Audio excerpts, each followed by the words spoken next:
a peaceful home, a peaceful neighborhood, a peaceful world. These liberal Christians make a small pilgrimage for peace in their Sunday morning service at Luther Place Church.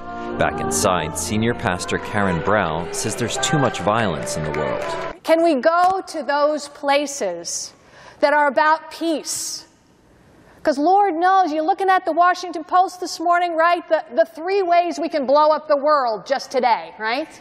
Although she condemns violence, she sympathizes with Muslims who were angry about an internet video that insulted their prophet. This is preposterous. And so when you look at it in that way, I think I do have understanding as to why it would garner this reaction that seems very, very pointed. But when people attack Christianity, such as in this controversial artwork, she responds without anger. Is the person who desecrates a cross with urine, are they coming from a place of having experienced some of the horrors that church has done over time to people? Americans may feel conflicted about the Innocence of Muslims video that has sparked deadly protests in the Muslim world. But even Muslims here know that in the U.S., blasphemy is not punished. Imam Hassan Qazwini of the Islamic Center of America in Dearborn, Michigan, condemns the film made in the U.S. by Egyptian-American Coptic Christians. These Coptics, unfortunately, took advantage of the freedom offered to them by our society.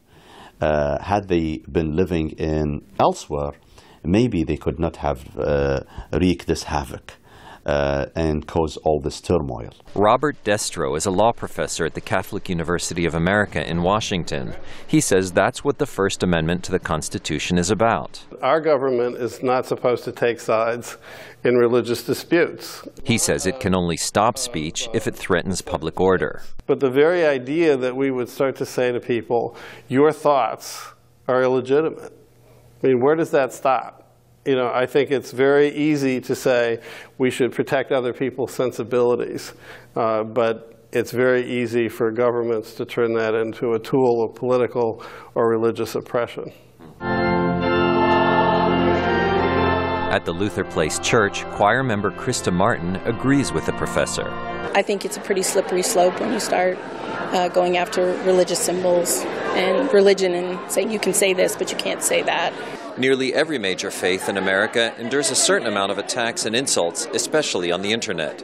But many people feel that's a necessary price to pay for freedom of expression.